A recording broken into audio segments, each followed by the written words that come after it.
तो नमस्कार दोस्तों, कैसे हैं आप लोग। उम्मीद है कि अच्छे होंगे। आज का जो क्लास है त्रिकोणमिति के अनुप्रयोग, जिसको हम हाइट एंड डिस्टेंस, हिंदी में ऊंचाई एवं दूरी के नाम से भी जानते हैं, तो इस चैप्टर को हम आज देखेंगे। उससे पहले उसके बेसिक कॉन्सेप्ट के बारे में हम जान लेंगे। तो इसमें क्या होता है कि हाइट एंड डिस्टेंस में क्या होता है कि जैसे कि कोई टावर है, कोई बिल्डिंग है, कोई पहाड़ है, उसकी ऊंचाई को ज्ञात करना है। किसी बिंदु से उस टावर, पहाड़ या बिल्डिंग की दूरी को भी हम ज्ञात कर सकते हैं। तो इसमें यही सब निकालना होता है। तो चलिए हम देखते हैं। तो सबसे पहले हम ऊंचाई समझ लेते हैं कि कैसे नापते हैं ऊंचाई।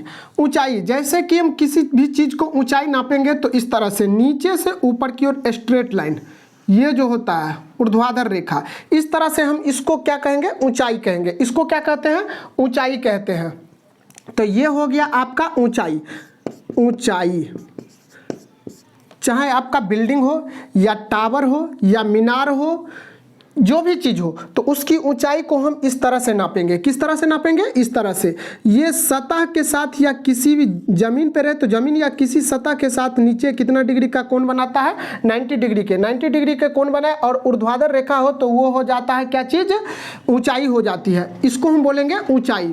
अब देखिए ऊंचाई में क्या होती है, ऊंचाई के जो ऊपर का सबसे बिंदु होता है इसको बोलते हैं शिखर। इसको क्या बोलते हैं, शिखर बोला जाता है।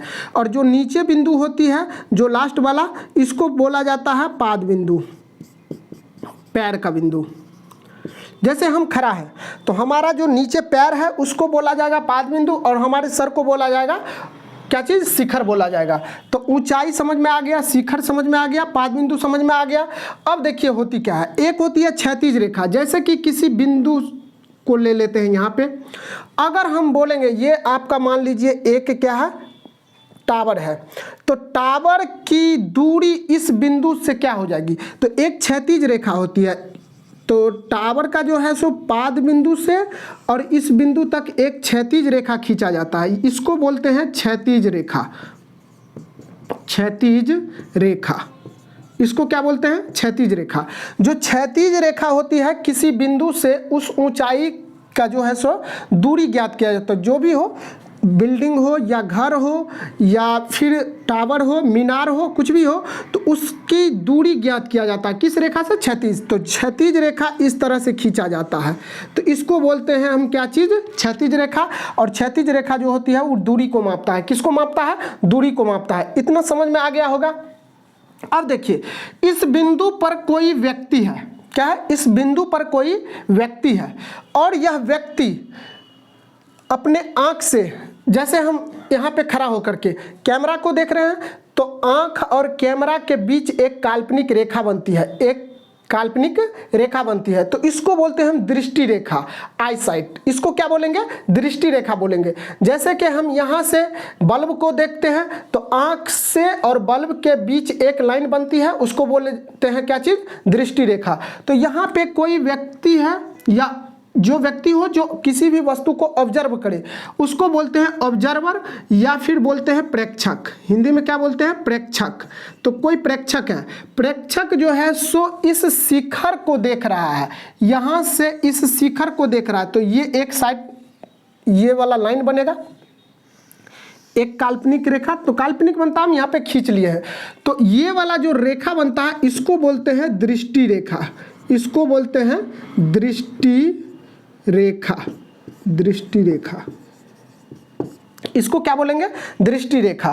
तो देखिए ऊंचाई समझ में आ गया, क्षैतिज रेखा समझ में आ गया, जो दूरी होता है इसको हम दूरी भी लिख सकते हैं, क्षैतिज रेखा के द्वारा दूरी को माप सकते हैं। ऊंचाई हो गया, दूरी हो गया, और ये हो जाएगा आपका क्या चीज़, दृष्टि रेखा। इतना समझ में आ गया। ये जो ऊंचाई जो होता है ऊर्ध्वाधर रेखा होती है। ऊंचाई जो होती है ये कौन सी रेखा होती है, ऊर्ध्वाधर। तो अब देखिए एक चीज़ समझ लीजिए, अगर टावर हो तो टावर की ऊंचाई ये वाला हो जाएगा, किसी बिंदु से इसकी दूरी ये वाला हो जाएगा, और दृष्टि रेखा ये हो जाएगा। अगर यही टावर हो तो इस टावर की ऊंचाई होगा, अगर कोई बिल्डिंग हो तो ये बिल्डिंग की ऊंचाई होगा, अगर यह मीनार हो तो मीनार की ऊंचाई होगा, अगर यह पहाड़ हो तो पहाड़ की ऊंचाई होगा। ये वाला बात समझ में आ गया। जो भी चीज़ हो उसकी ऊंचाई यही होती है और उसके पाद बिंदु से उस बिंदु, जिस बिंदु से हम उसकी दूरी ज्ञात करते हैं, ये जो क्षैतिज रेखा होती है ये दूरी होती है और ये हो जाएगा आपका दृष्टि रेखा। ये समझ में आ गया। अब हम आगे देख लेते हैं, इसको आप स्क्रीनशॉट ले सकते हैं। ऊंचाई, दृष्टि रेखा, दूरी जिसको हम क्षैतिज रेखा से, क्षैतिज रेखा के द्वारा निकाल सकते हैं, दृष्टि रेखा, पाद बिंदु, शिखर, ये सब समझ में आ गया। अब देखिए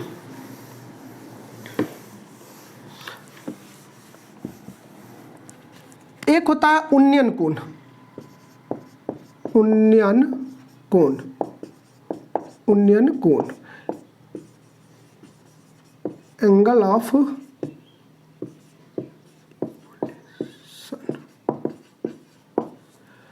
एक होता है अवनमन कोण, इसको हम इधर की अवनमन कोण, अवनमन कोण, अवनमन कोण,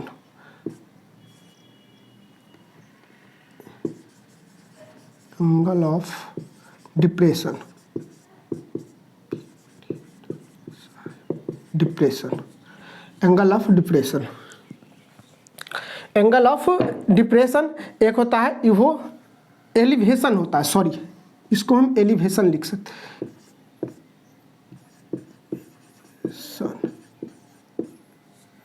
तो एक होता है उन्नयन कोण, एक होता है अवनमन कोण। अब देखिए उन्नयन कोण कब बनेगा और अवनमन कोण कब बनेगा। तो मान लेते हैं हम यह ऊंचाई है, कोई टावर है और यहाँ पे कोई प्रेक्षक है, एक व्यक्ति है, तो प्रेक्षक और टावर की दूरी ये हो जाएगी, ये वाला क्या हो जाएगा दूरी, ये हो गया आपका ऊंचाई, ये क्या हो गया ऊंचाई और ये हो गया आपका दूरी। अब जो यह प्रेक्षक इस टावर या मीनार की शिखर को देखेगा तो ये वाला एक रेखा बनेगा, ये वाला एक रेखा बनेगा, तो इसको बोलेंगे दृष्टि रेखा। क्या बोलते हैं दृष्टि रेखा। जब कोई प्रेक्षक या व्यक्ति नीचे से ऊपर की ओर देखता है, तो नीचे से ऊपर की ओर देखता है, तब जो ये वाला कोण बनेगा, ये वाला कोण, इसको बोलते हैं उन्नयन कोण। क्या बोलते हैं उन्नयन कोण, उन्नयन कोण, इसको बोलेंगे उन्नयन कोण। उन्नयन कोण कब बनता है, जब हम यहाँ पे खड़ा है, हमारी ऊंचाई को नगण्य मान लिया जाए। अगर मेरे सामने कोई टावर है तो टावर के शिखर को देखेंगे तो हमारे ये जो रेखा होगी, ये स्ट्रेट वाला दृष्टि रेखा, ये जो सीधा होगा, और हम ये जो सीधा होगा ये वाला एक, और आंख से उस टावर को देखेंगे तो इस दोनों के बीच जो कोण बनेगा ना, इसको बोलेंगे क्या चीज उन्नयन कोण बोलते हैं। इसको क्या बोलते हैं उन्नयन कोण। तो उन्नयन कोण कब बनता है, जब नीचे से कोई व्यक्ति ऊपर की ओर देखता है, तब जाकर के क्या बनता है उन्नयन कोण बनता है। और अवनमन कोण कब बनेगा, तो मान लीजिए यहाँ पे एक टावर है, यहाँ पे कोई वस्तु है, यहाँ पे क्या है कोई वस्तु है, तो वस्तु और इस टावर के बीच की दूरी ये हो जाएगी। तो इस टावर पर जो कोई व्यक्ति खड़ा है, बैठा है या खड़ा है, जो भी हो, उसकी ऊंचाई को हम नगण्य मान लेते हैं।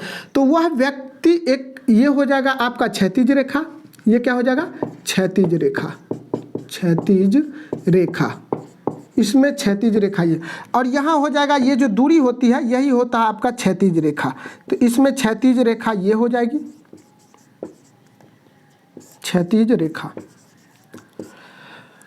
तो ये हो जाएगा क्षैतिज रेखा। और यह व्यक्ति क्या करता है, इस वस्तु को देखता है, इस वस्तु को देखता है। तो देखिए ऊपर से नीचे की ओर देखे हैं, डिप्रेस हो, जैसे कि आप खुशी में क्या करते हैं, एकदम झूमते हैं तो नज़र को ऊपर रखते हैं, तो जो क्षैतिज रेखा होती है और दृष्टि रेखा के बीच कोण बनता है, तो ऊपर की ओर रखते हैं तो उन्नयन कोण।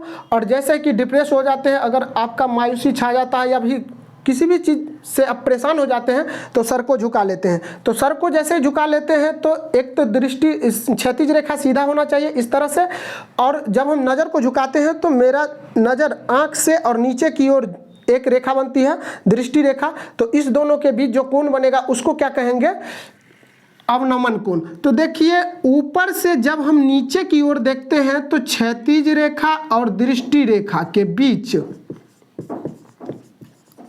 रेखा के बीच जो कोण बनता है उसको कहते हैं अवनमन कोण। अवनमन कोण, उसको क्या बोलते हैं? अवनमन कोण। अवनमन का मतलब होता है नीचे, अवनमन का मतलब क्या होता है? नीचे। तो उन्नयन का मतलब को उन्नयन, उच्च नजर करना, उच्च नजर करना। अब समझिए, फिर से एक बार समझ लीजिए, उन्नयन कोण कब बनेगा? तो जब कोई व्यक्ति नीचे से ऊपर की ओर देखता है तो क्षैतिज रेखा, जब कोई व्यक्ति या प्रेक्षक नीचे से ऊपर की ओर देखता है तो दृष्टि रेखा और क्षैतिज रेखा के बीच जो कोण बनता है उसको बोला जाता है उन्नयन कोण। और अवनमन कोण कब बनता है? जब कोई प्रेक्षक या व्यक्ति ऊंचे स्थान से नीचे की ओर देखता है, ऊपर से नीचे की ओर देखता है तो दृष्टि रेखा और क्षैतिज रेखा के बीच जो कोण बनता है उसको बोलते हैं अवनमन कोण। उन्नयन कोण और अवनमन कोण आपको समझ में आ गया होगा, तो आप इसका स्क्रीनशॉट ले सकते हैं। तो हम इसको मिटा लेते हैं। अब देखिए, उन्नयन कोण और अवनमन कोण, एक और चीज समझ लीजिए।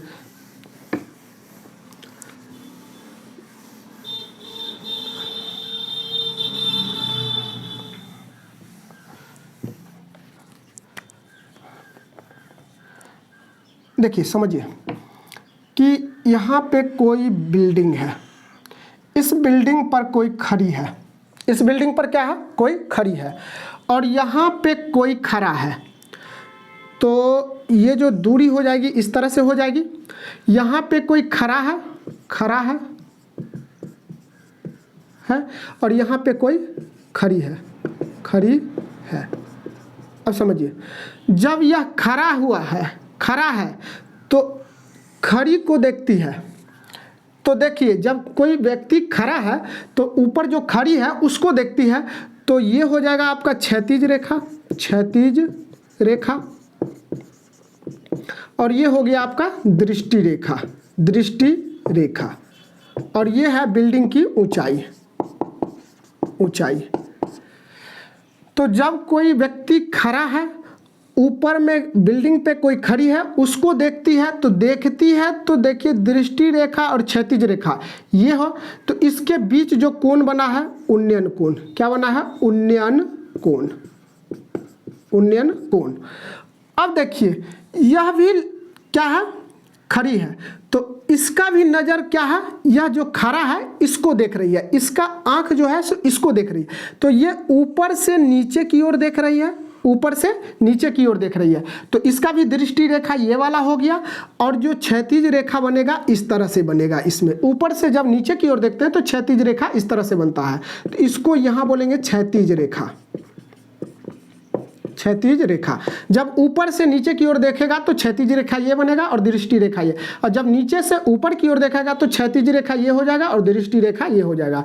जब नीचे से ऊपर की ओर खड़ी है उस व्यक्ति को देखा जाता है तो क्षैतिज रेखा और दृष्टि रेखा के जो बीच कोण बनता है उसको बोलते हैं उन्नयन कोण। उसको क्या कहते हैं? उन्नयन कोण। और जब यहाँ पे कोई खड़ी है और यहाँ पे कोई व्यक्ति खड़ा है, तब जाकर के वह जो है सो इसको देखती है, तब क्षैतिज रेखा और दृष्टि रेखा के बीच ये वाला जो कोण बनता है, ये वाला कोण, इसको बोला जाता है अवनमन कोण, अवनमन कोण। आपको समझ में आ गया होगा? अवनमन कोण और उन्नयन कोण समझ में आ गया होगा।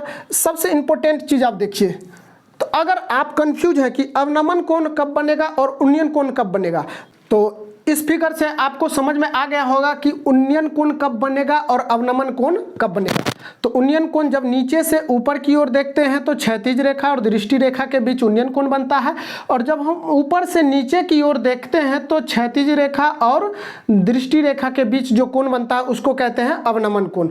अब समझिए, तो यहाँ पे अगर हम ये समझ लेते हैं कि इसको A मान लेते हैं, यहाँ के लास्ट बिंदु को B, इसको C, इसको D मान लेते हैं, तो समझिए कि AB जो होगा उस CD के समांतर होगा। AB क्या होगा? CD के समांतर होगा, क्योंकि यह भी क्षैतिज रेखा हो तो सीधा होगा, यह भी क्षैतिज रेखा तो सीधा होगा, तो दोनों के बीच की दूरी आपस में क्या होगी? प्रत्येक बिंदु पर बराबर होगी। तो AB जो होगा उस समांतर होगा, चूंकि AB समांतर क्या हो जाएगा? AB समांतर CD, AB समांतर CD है, दोनों क्षैतिज रेखा आपस में क्या हो जाएगा, समांतर होगा। और समांतर होगा तो देखिए ये जो रेखा है AD अगर कोई इस तरह से समांतर रेखा रहे और उसको AD कोई तिर्यक रेखा के काटे तो ये वाला कोण और ये वाला कोण आपस में क्या हो जाएगा, बराबर होगा। तो ये कोण और ये कोण आपस में बराबर होगा। तो देखिए ये वाला रेखा और ये वाला रेखा आपस में समांतर है तो और AD एक तिर्यक रेखा की तरह काम करता है तो ये कोण और ये कोण आपस में क्या हो जाएगा, बराबर हो जाएगा। तो इसीलिए हम लिख सकते हैं कि उन्नयन कोण बराबर क्या हो जाएगा, अवनमन कोण के। तो उन्नयन कोण और अवनमन कोण आपस में क्या होती है, बराबर होती है। क्यों होती है सो देख लिए हैं। अब इसका स्क्रीनशॉट ले सकते हैं। अब आगे हम देख लेते हैं, इसको मिटा लेते हैं। अब हम जो पीछे पढ़े थे त्रिकोणमिति में जो कुछ मान पढ़े थे उसको और जो फार्मूला पढ़े थे शुरू के क्लास में उसको हम कुछ देख लेते हैं। तो इसको हम मिटा देते हैं क्योंकि उस सब का उपयोग होने वाला है इसमें।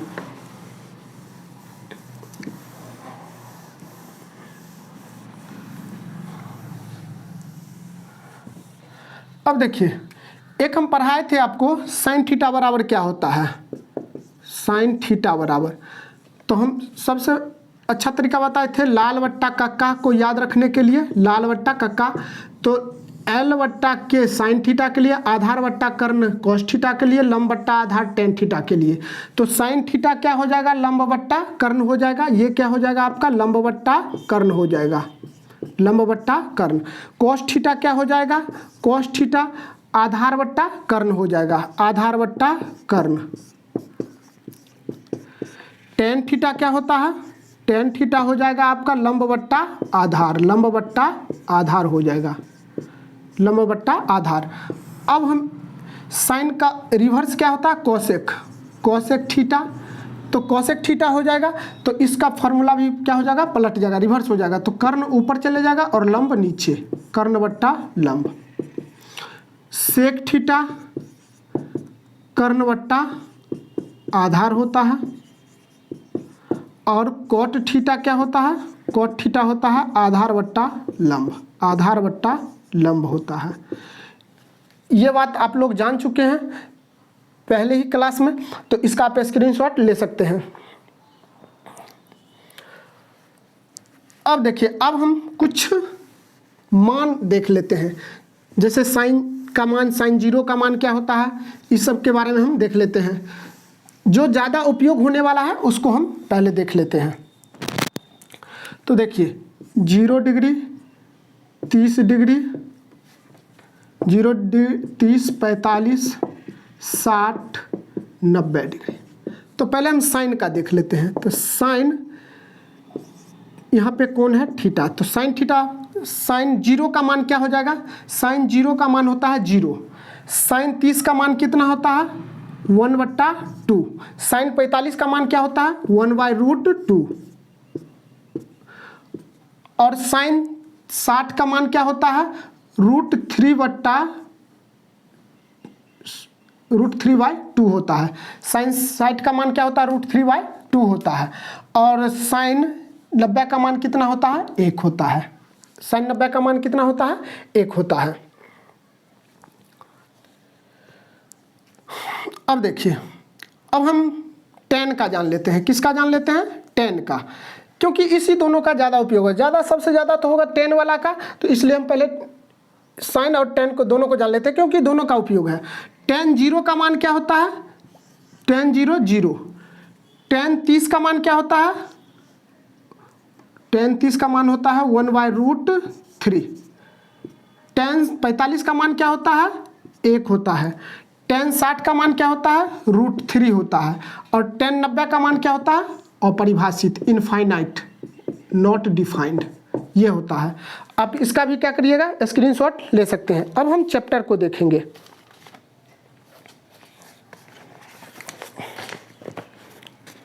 अब हम चैप्टर देख लेते हैं।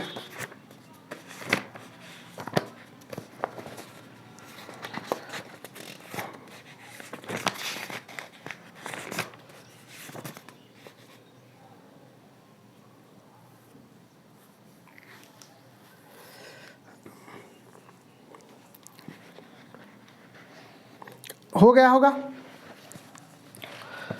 अब हम चैप्टर निकालते हैं और एक चीज़ और समझ लीजिए,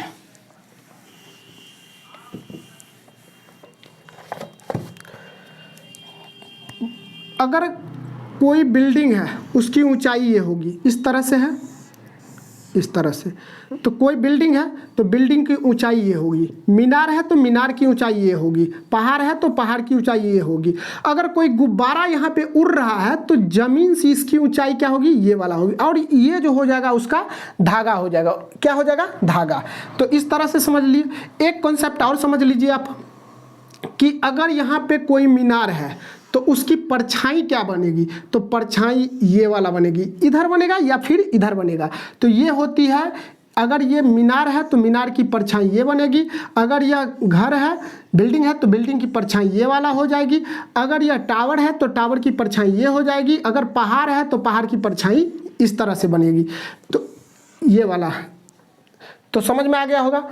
अब हम पहला प्रश्न देखते हैं। आप लोग भी अपने बगल में इस प्रश्नावली को निकाल के रखेंगे और देखेंगे, हम जब पढ़ेंगे तो आप लोग भी देखिएगा तो ज़्यादा समझ में आएगा, तो बेहतर समझ में आएगा। प्रश्नावली 9.1, इसको भी हम मिटा देते हैं। पहला प्रश्न से देखते हैं। पहला प्रश्न करा, सर्कस का एक कलाकार 20 मीटर लंबी डोर पर चढ़ रहा है। देखिए पहला प्रश्न, सर्कस में जो कलाकार होता है, एक लंबी डोर जो होती है इस तरह से होगी, तिरछा लंबी डोर पर चढ़ रही है, इसकी लंबाई दिया है 20 मीटर। तो ये किसी ना किसी खंभा या किसी चीज़ से बंधा होगा ऊपर की ओर, और यहाँ पे क्या हो जाएगा, ज़मीन से उसको बांधा होगा। तो इस तरह से ये हो जाएगी ऊंचाई और ये हो गया डोर की लंबाई। कह रहा है कि सर्कस का एक कलाकार एक 20 मीटर लंबी डोर पर चढ़ रहा है जो अच्छी तरह से तनी हुई है। अच्छी तरह से क्या है, तना हुआ है, और भूमि पर सीधे लगे खंभे के शिखर से बांधा हुआ है। भूमि पर जो खंभा है उसके शिखर से क्या किया है, इसको बांध करके जमीन से तान दिया गया है। यदि भूमि स्तर के साथ डोर द्वारा बनाया गया कोण 30 डिग्री का हो तो खंभे की ऊंचाई ज्ञात कीजिए। तो कह रहा कि ये जो है ये वाला क्षैतिज रेखा, तो देखिए ये क्षैतिज रेखा और ये वाला रेखा, तो ये बनेगा, कह रहा कि जमीन के साथ 30 डिग्री का कोण बनाता है। तो जमीन ये है, उसके साथ कितना डिग्री का बनाता है, 30 डिग्री बनाता है। तो इसको हम लिख सकते हैं ABC, ये हो जाएगा आपका। और इसमें भी समकोण त्रिभुज का ही उपयोग होगा। इसमें भी क्या बनेगा, आपका समकोण त्रिभुज का ही उपयोग होगा। तो देखिए इस फिगर में भी बन गया आपका समकोण त्रिभुज। तो देखिए लिख लेते हैं। तो कह रहा है कि तो ऊंचाई ज्ञात कीजिए, खंभे की ऊंचाई को क्या करना है, ज्ञात करना है। तो सबसे पहले दिया है लिख लेते हैं। दिया क्या चीज है, दिया है, दिया है रस्सी, रस्सी को AC की लंबाई कितना है, रस्सी की लंबाई है 20 मीटर, और उन्नयन कोण कितना दिया है, उन्नयन कोण को हम थीटा से डिनोट कर लेते हैं, जिसका मान दिया है कितना डिग्री, 30 डिग्री। ज्ञात क्या करना है, ज्ञात करना है खंभा की ऊंचाई, खंभा की ऊंचाई, खंभा की ऊंचाई, खंभा क्या है AB, तो AB की ऊंचाई हमको फाइंड करना है। तो अब देखिए सॉल्यूशन में, अब हम इसको कैसे निकालेंगे। तो देखिए ये जो त्रिभुज बन रहा है, एक समकोण त्रिभुज बन रहा है, क्या बन रहा है, समकोण त्रिभुज बन रहा है। तो समकोण त्रिभुज बन रहा है तो उसमें देखिए EB जो कोण बन रहा है 90 डिग्री बन रहा है, और 90 के जस्ट सामने के जो भुजा होती है वह कर्ण होती है, और कर्ण होती है, अगर थीटा यहाँ पे है तो इसके जस्ट सामने के भुजा क्या हो जाएगी, लंब। तो थीटा दिया है 30 डिग्री, तो थीटा के जस्ट सामने के भुजा लंब और कर्ण, लंब और कर्ण का रिलेशन किस में आता है, लंब और कर्ण, लंब बट्टा कर्ण या कर्ण बट्टा लंब किस में आता है, तो साइन थीटा में। तो साइन थीटा साइन थीटा बराबर क्या होता है, लंब बट्टा कर्ण आता है, लंब बट्टा कर्ण। तो देखिए थीटा क्या दिया है, उन्नयन कोण 30 डिग्री, 30 डिग्री के जस्ट सामने की भुजा लंब होगी, लंब, और ये हो जाएगा आपका कर्ण। तो लंब और कर्ण का रिलेशन साइन थीटा में या कोसेक थीटा में आता है, कोसेक थीटा में। तो कर्ण बट्टा लंब रेशियो आ गया। तो हम लिख लेते हैं कि ABC एक समकोण त्रिभुज है। अगर नहीं भी लिखिएगा तो इस तरह से हम लिख देंगे डायरेक्ट कि साइन थीटा बराबर क्या हो जाता है, साइन थीटा बराबर होता है लंब बट्टा कर्ण, लंब बट्टा कर्ण होता है, लंब बट्टा कर्ण। तो साइन थीटा बराबर लंब बट्टा कर्ण होता है। तो यहाँ पर देखिए साइन थीटा का मान कितना दिया है, थीटा का मान 30 डिग्री बराबर लंब का मान कितना, मतलब कि इसके जस्ट सामने के भुजा लंब, लंब क्या हो जाएगा आपका AB हो जाएगा और कर्ण क्या हो जाएगा AC। तो अब देखिए AB का मान साइन 30 का मान क्या हो जाएगा, साइन 30 का मान कितना होता है, साइन 30 का मान हो जाएगा साइन 0 0, साइन 30 1/2, तो 1/2 बराबर AB का मान क्या हो जाएगा, AB का मान यहाँ पर देखिए हमको निकालना है, तो AB निकालना है तो AB रहने देंगे, और AC को का मान 20, इस तरह से इससे इसको काट लेंगे तो 10। तो ये हो जाएगा आपका 1/1 बराबर AB बट्टा कितना 10। अब इसको हम त्रिया गुना 1 से AB को गुना कर लेंगे तो AB और बराबर 1 से 10 को करेंगे तो कितना 10। अगर इसमें मीटर लगा है तो यहाँ भी हम क्या करेंगे, मीटर लगा देंगे। तो AB बराबर कितना 10 मीटर, अर्थात खंभा की ऊंचाई कितना निकल गया, अर्थात खंभा की ऊंचाई की ऊंचाई 10 मीटर, 10 मीटर है। ये हो गया आपका आंसर, यही आपका आंसर हो गया। आप इसका स्क्रीनशॉट ले सकते हैं।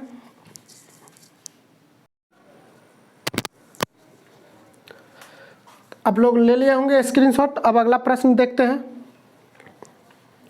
बुक ले लेते हैं। अब अगला प्रश्न देख लेते हैं, तो इसको मिटा लेते हैं।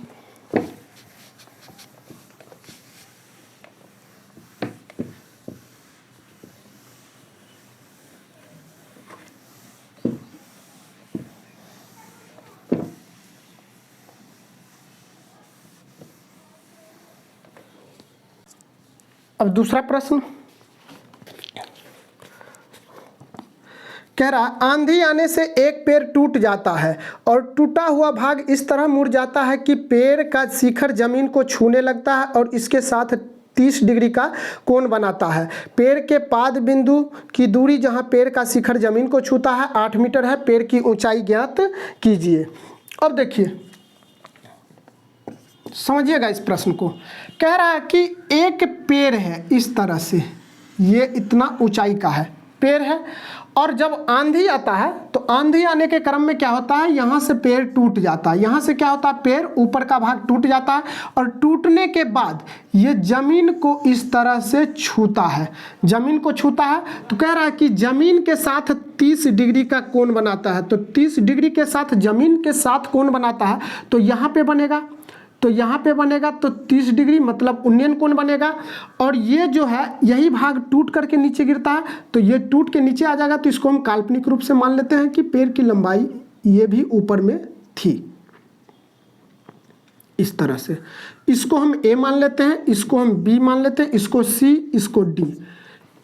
तो अब देखिए, अब जो हमको पेड़ की कुल लंबाई क्या हो जाएगी, और कह रहा है कि पेड़ की जो पाद बिंदु है और जो टूट के जमीन को छू रहा है तो उसके बीच की दूरी कितना है, 8 मीटर है।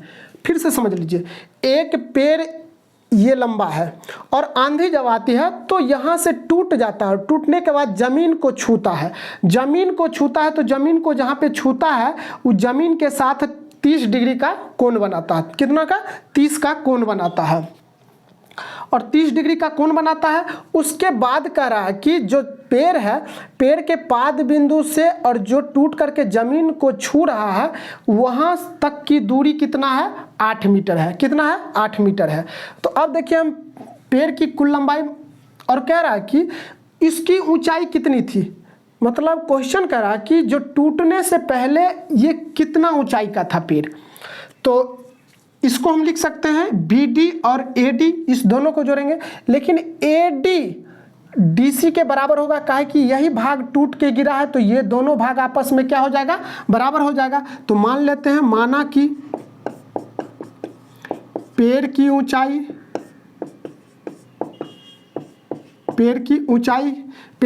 कितना हो जाएगा, तो पेड़ की ऊंचाई हो जाएगा BD और plus DC, BD plus DC, या फिर हम इस पेड़ की ऊंचाई को लिख सकते हैं AB बराबर क्या हो जाएगा, BD प्लस DC, इतना भी लिख सकते हैं। अब देखिए हम त्रिभुज कौन सा लेते हैं, त्रिभुज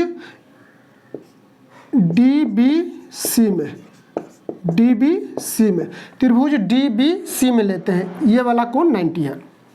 अब देखिए ये हो गया आपका ये कोण उन्नयन कोण, तो उन्नयन कोण के जस्ट सामने के भुजा लंब और ये आधार, तो लंब और आधार किस में आता है, लंब और आधार किस में आता है आपको, तो tan में आता है, तो ये हो जाएगा tan थीटा के फार्मूला लगाएंगे, tan थीटा बराबर क्या हो जाएगा, tan थीटा बराबर हो जाता है लंब बट्टा आधार। अब देखिए tan थीटा का मान कितना है 30 डिग्री, तो 30 बराबर लंब का मान कितना, तो 30 के जस्ट सामने के भुजा लंब का मान कितने BD या DB, और बट्टा आधार कितना हो जाएगा BC। अब देखिए tan 30 का मान कितना होता है 1/√3 बराबर BD का मान कितना, BD निकालना है हमको, BD या DB, और BC का मान कितना 8, त्रिया गुना करेंगे, इससे इसको करेंगे और इससे इसको, तो √3 DB बराबर 8, तो DB के साथ √3 गुना में है, तो DB बराबर कितना हो जाएगा 8, ये इधर आएगा तो भाग में इतना हो गया, तो DB का मान कितना निकल गया 8/√3। अब देखिए ये निकल गया आपका 8/√3।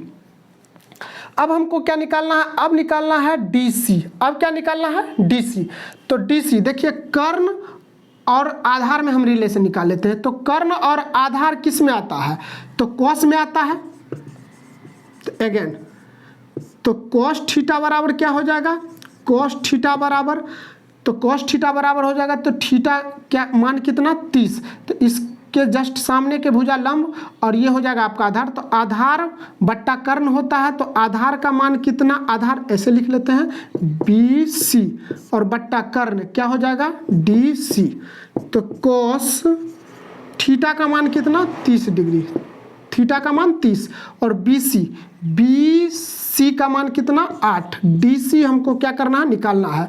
अब देखिए cos 30 का मान क्या हो जाएगा, cos 30 का मान जो sin 60 का मान होता है, तो sin 60 का मान क्या होता है √3/2, तो √3/2 बराबर 8/DC, त्रिया गुना कर लेंगे, इससे इसको करेंगे तो √3 DC और 8 दूना 16, √3 DC के साथ गुना में है तो दूसरे तरफ आएगा तो किस में हो जाएगा भाग में, तो 16/√3, ये आ गया DC का मान, DC का मान कितना आ गया 16/√3 आ गया। आप इसका स्क्रीनशॉट ले सकते हैं। अब देखिए अब हमको पेड़ की कुल ऊंचाई कितना है BD प्लस DC ना, तो इसको हम निकाल लेते हैं, दोनों को जोड़ लेंगे, तो पेड़ की ऊंचाई कितना है, पेड़ की ऊंचाई यहाँ से आप लोग नोट कीजिएगा, पेड़ की ऊंचाई BD प्लस DC है, पेड़ की ऊंचाई कितना है BD प्लस DC, तो BD का मान कितना, BD या DB बात बराबर है, तो 8/√3 और प्लस DC का मान कितना निकाले हैं 16/√3। अब देखिए √3 का LCM कितना हो जाएगा √3 से √3 में भाग देंगे तो 8 और प्लस √3 से √3 में यहाँ √3 से √3 में भाग देंगे तो एक को 8 से गुना करेंगे तो 8 हो जाएगा, प्लस है तो प्लस, √3 से √3 में भाग देंगे तो एक को 16 से गुना करेंगे तो 16, तो ये 24 कितना आ गया √3। अब हम इसका हर परमैकरण करेंगे, क्या करेंगे हर परमैकरण, तो √3/√3 हर परमैकरण जो नीचे में है उसी से ऊपर और नीचे हम क्या करते हैं गुना कर देते हैं, तो 24 को √3 से, और √3 को गुना करेंगे तो क्या आ जाता है 3, इससे इसको काट देंगे तो 8 त्रिक 24, तो 8√3। तो पेड़ की ऊंचाई कितना निकल गया, तो पेड़ की ऊंचाई बराबर क्या आ गया 8√3 मीटर। ये हो गया आपका आंसर। आप इसका स्क्रीनशॉट ले सकते हैं। अब हम अगला प्रश्न देख लेते हैं। बहुत अच्छा प्रश्न है। अब प्रश्न 3 कह रहा, एक ठेकेदार बच्चों को खेलने के लिए एक पार्क में 2 फिसलन पट्टी लगाना चाहती है। फिसलन पट्टी, आप लोग पार्क जाइएगा ना तो उस पर बच्चा क्या होता है, छोटे छोटे बच्चे के लिए होता है, उस पर बैठता है और फिसल जाता है नीचे की ओर, इस तरह से बनाया जाता है। तो कहता है कि 2 फिसलन पट्टी बनाया जाता है। एक होता है 5 वर्ष से कम उम्र के बच्चों के लिए, वह एक ऐसी फिसलन पट्टी लगाना चाहती है जिसका शिखर क्या होना चाहिए 1.5 मीटर ऊंची पर हो और भूमि के साथ 30 डिग्री का कोण पर झुका हुआ हो, जबकि इससे अधिक उम्र के बच्चों के लिए वह 3 मीटर की ऊंचाई पर एक अधिक ढाल की फिसलन पट्टी लगाना चाहती है जो कि भूमि के साथ कितना डिग्री का कोण बनाती है 60 डिग्री का। प्रत्येक स्थिति में फिसलन पट्टी की लंबाई ज्ञात कीजिए। तीसरा, अब देखिए कह रहा कि एक जो फिसलन पट्टी बनाती है वो 5 वर्ष से कम उम्र के लिए, तो 5 वर्ष से कम उम्र के बच्चों के लिए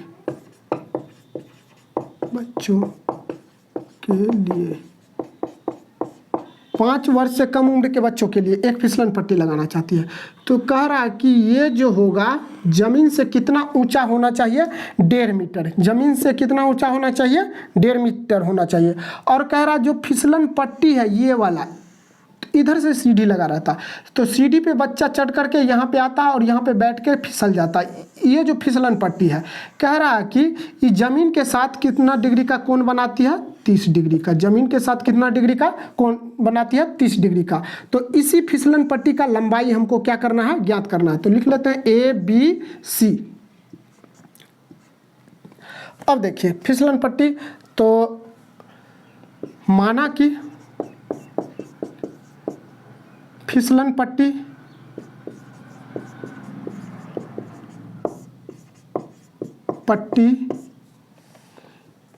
की लंबाई बराबर कितना AC। फिसलन पट्टी की लंबाई कितना है AC है। तो अब देखिए AC है तो यहाँ पे 30, ये हो जाएगा आपका लंब और ये हो जाएगा आपका कर्ण। तो लंब और कर्ण किस में आता है तो साइन में आता है। तो हम लिख सकते हैं त्रिभुज ABC में साइन 30 डिग्री, साइन थीटा बराबर क्या होता है, साइन थीटा बराबर होता है लंब बट्टा कर्ण। तो 30 यहाँ पे है तो लंब AB बट्टा AC। अब साइन 30 का मान कितना होता है 1/2 बराबर AB का मान कितना, AB का मान दिया है 1.5 मीटर बट्टा AC हमको निकालना है। तो त्रिया गुना, इससे इसको करेंगे तो AC और 1.5 को 2 से गुना करेंगे तो 3 मीटर। ये आ गया आपका, अर्थात 5 वर्ष से कम उम्र के बच्चों के लिए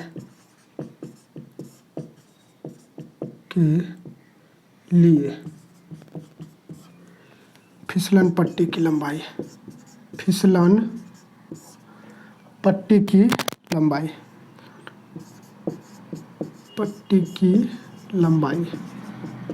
हो जाएगा कितना 3 मीटर।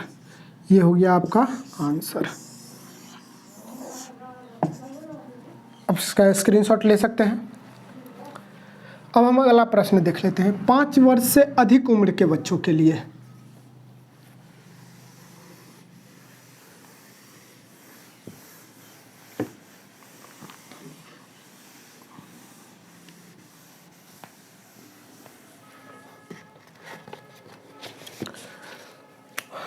अब कह रहा कि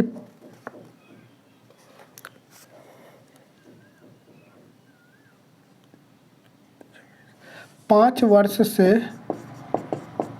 से अधिक उम्र के बच्चों के लिए इस तरह से है, एक फिसलन पट्टी बनाया गया है ये इस तरह से। अब कह रहा कि ये जमीन के साथ 60 डिग्री का कोण बनाता है। कितना बनाता है? 60 डिग्री का। तो ये जो हो गया फिसलन पट्टी हो गया, इसका हम नाम लिख लेते हैं PQR। ये कोण 90 है। अब कह रहा कि जबकि इससे अधिक उम्र के बच्चों के लिए 30 मीटर ऊंची पर एक अधिक ढाल का फिसलन पट्टी, इसकी जो ऊंचाई होगा कितना होगा? 3 मीटर होगा। कितना दिया है? 3 मीटर। अधिक ढाल की फिसलन पट्टी लगाना चाहती है जो जमीन के साथ कितना डिग्री का कोण बनाता है? 60 डिग्री का। तो इसमें हम मान लेते हैं, माना कि फिसलन पट्टी की लंबाई PR, इसमें जो फिसलन पट्टी होगा क्या होगा? PR होगा। अब देखिए PR होगा तो अब त्रिभुज क्या लेते हैं? PQR में। तो PQR में ये हो गया आपका 60 के जस्ट सामने के बजाय लंब और ये कर्ण। तो लंब और कर्ण किस में आता है? लंब और कर्ण साइन में। तो इसको हम लिख सकते हैं साइन थीटा का मान कितना? 60 डिग्री। तो लंब बट्टा कर्ण हो जाएगा। तो लंब का मान कितना? 3 और कर्ण का मान क्या चीज़ हो जाएगा? PR। हम वैल्यू डायरेक्ट रख दिए हैं। साइन 60 का मान कितना होता है? √3/2, √3/2 और ये 3/PR। 3 गुना करेंगे, इससे इसको करेंगे तो √3PR और इससे इसको करेंगे तो 3 दूना 6। √3PR के साथ क्या चीज़ में है? गुना में है। √3 क्या है? गुना में है। तो PR बराबर क्या हो जाएगा?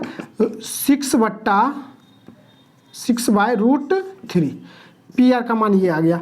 अब हम इसका हर पर मैकरण कर लेंगे, काहे कि हर में कभी भी रूट नहीं होता है लगा हुआ। तो √3/√3। अब हम करेंगे इसको हल तो क्या आ जाएगा? PR बराबर आ जाएगा 6√3/3। इससे इसको काट देंगे तो PR का मान कितना आ गया? 2√3। PR बराबर कितना?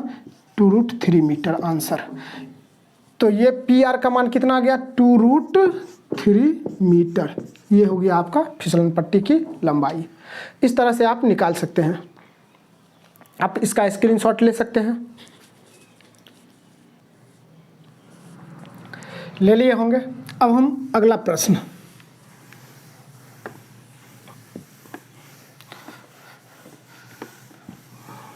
चौथा प्रश्न, प्रश्न 4 कह रहा कि भूमि के एक बिंदु से जो मीनार के पाद बिंदु से 30 मीटर की दूरी पर है, मीनार के शिखर का उन्नयन कोण 30 डिग्री है, तो मीनार की ऊंचाई ज्ञात कीजिए।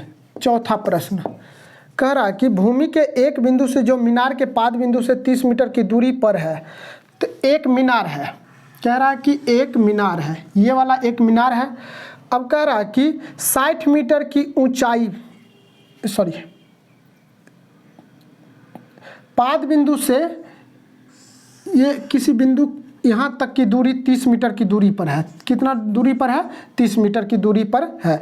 मीनार के शिखर का उन्नयन कोण 30 डिग्री है। कह रहा कि यहाँ से जब व्यक्ति यहाँ तक देखता है नीचे से ऊपर की ओर, तो उन्नयन कोण बनेगा। तो ये कितना है? 30 डिग्री का है। भूमि के एक बिंदु से जो मीनार के पाद बिंदु 30 मीटर की दूरी पर है, मीनार के शिखर का उन्नयन कोण 30 डिग्री है। तो मीनार की ऊंचाई ज्ञात कीजिए। अब देखिए कह रहा कि एक मीनार है, किसी बिंदु से इस मीनार के पाद की दूरी है 30 मीटर और मीनार के शिखर का उन्नयन कोण, शिखर का उन्नयन कोण का मतलब नीचे से ऊपर की ओर देखते हैं तो 30 डिग्री का कोण बनता है। तो इतना है। तो ये B और C हम इसको मान लेते हैं। तो ये हो जाएगा 90। अब देखिए दिया हुआ भी लिख सकते हैं और मान करके भी बना सकते हैं। तो देखिए हम दिया हुआ लिख लेते हैं। दिया है, जिसमें जैसा होता है वैसा करते हैं। दिया है, क्या चीज़ दिया है? तो दिया है कि मीनार के पाद से C बिंदु की दूरी, की दूरी कितना हो जाएगा, 30 मीटर दिया है। कितना दिया है, 30 मीटर ही ना है, 30 मीटर है। उन्नयन कोण कितना दिया है, उन्नयन कोण आपका है 30 डिग्री है।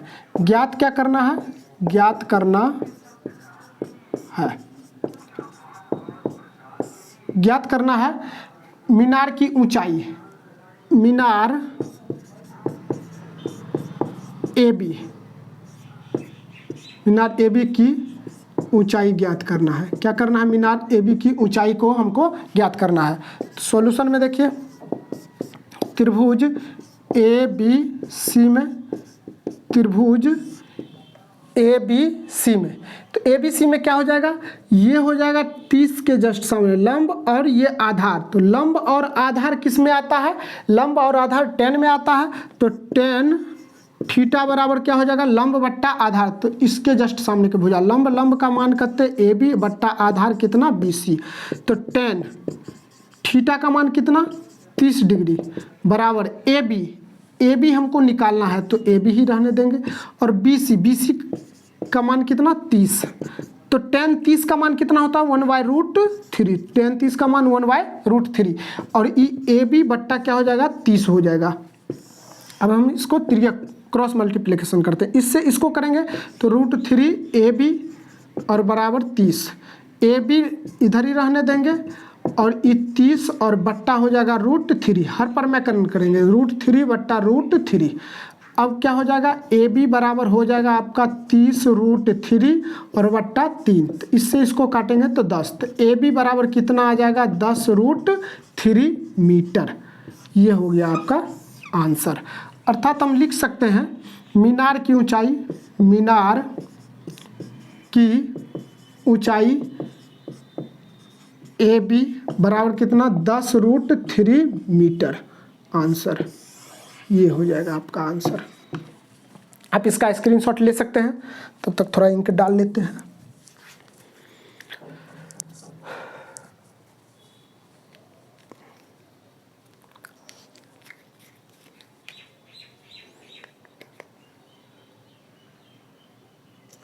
आप लोग आराम से एक प्रश्न को सीखिए, मेहनत कीजिए।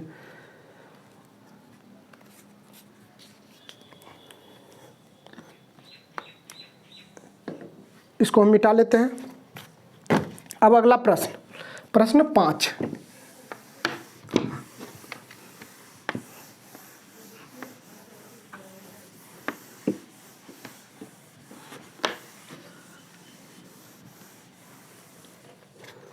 प्रश्न 5 नंबर प्रश्न कह रहा है कि भूमि से 60 मीटर की ऊंचाई पर एक पतंग उड़ रही है। भूमि से क्या कर रहा है कि 60 मीटर की ऊंचाई पर एक पतंग उड़ रही है। पतंग में लगी डोर को अस्थायी रूप से भूमि के एक बिंदु से बांध दिया गया है। भूमि के साथ डोरी का झुकाव 60 डिग्री है। यह मानकर कि डोरी में कोई ढीला नहीं है, तो डोरी की लंबाई ज्ञात कीजिए। अब कह रहा है कि यहाँ पे एक पतंग उड़ रहा है, ये मान लेते हैं क्या चीज़ है, पतंग है। कह रहा है कि जमीन से जो है सो इसकी ऊंचाई इस तरह से हम बताए हैं कि जमीन से इसकी ऊंचाई कितना है, जमीन से इसकी ऊंचाई कह रहा है कि 60 मीटर है। तो 60 मीटर ऊंचा है ये क्या है, 60 मीटर ऊंचा है जमीन से पतंग। और कह रहा कि पतंग में लगी डोरी को अस्थायी रूप से भूमि के एक बिंदु से बांध दिया गया। तो पतंग में जो धागा लगा है उसको जमीन से क्या किए हैं, इस तरह से बांध दिए हैं, पूरा तान करके, इसमें कोई ढीलापन नहीं है। तो जमीन भूमि के साथ डोरी का झुकाव 60 डिग्री है। कह रहा कि ये जो जमीन के साथ ये जो डोरी है यहाँ पे बांधे हैं तो 60 डिग्री का कोण बनाता है। कितना डिग्री का कोण बनाता है, 60 डिग्री का कोण बनाता है। तो कह रहा है कि डोरी की लंबाई हमको ज्ञात करना है। तो इसको मान लेते हैं ABC, डोरी की लंबाई AC हो गया, इसको हमको क्या करना है, ज्ञात करना है। 5 नंबर, तो दिया क्या चीज़ है, दिया है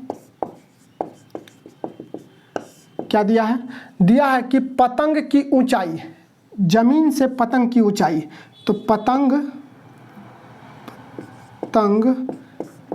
की ऊंचाई पतंग की ऊंचाई क्या है, ए बी है, तो ए बी बराबर कितना दिया है, 60 मीटर है। उसके बाद उन्नयन कोण नीचे से ऊपर ना देख रहे हैं, तो उन्नयन कोण जमीन के साथ नीचे बनेगा तो उन्नयन कोण, तो उन्नयन कोण अर्थात थीटा बराबर कितना है, 60 डिग्री है। तो हमको ज्ञात क्या करना है, ज्ञात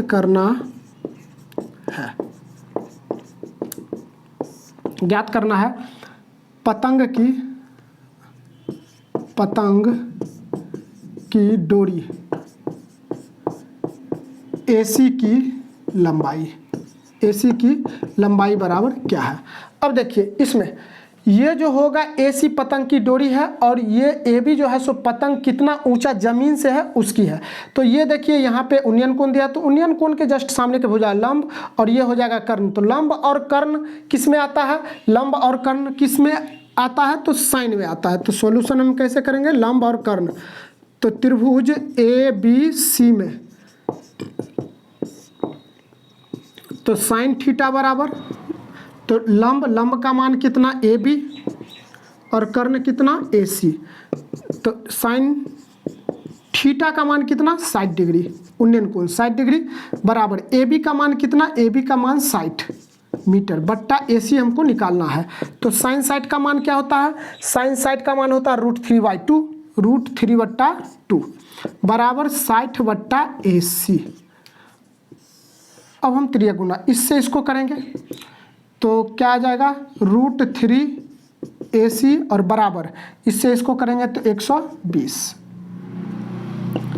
तो AC बराबर क्या हो जाएगा 120, √3 इधर गुना में है AC के साथ, इधर आएगा तो भाग में। अब हम हर परम्यकरण करेंगे तो √3/√3 नीचे में जो रहता है उसी से हम ऊपर नीचा क्या करते हैं, गुना कर देते हैं। तो ये आ जाएगा आपका कितना 120 √3 और बट्टा √3 को √3 से गुना करेंगे 3, इससे इसको काटेंगे तो 4 तिया 12। AC बराबर कितना आ गया 40 √3। ये हो गया आपकी पतंग की डोर की लंबाई, इतना मीटर आंसर हो गया। ये हो गया आपका आंसर। आप इसका स्क्रीनशॉट ले सकते हैं। अब हम प्रश्न 6 देख लेते हैं।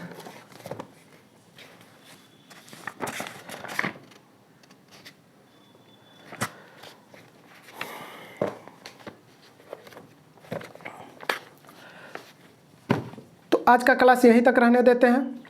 तो अगर आप मेरे चैनल पे नए हैं तो मेरे चैनल को सब्सक्राइब कर लीजिए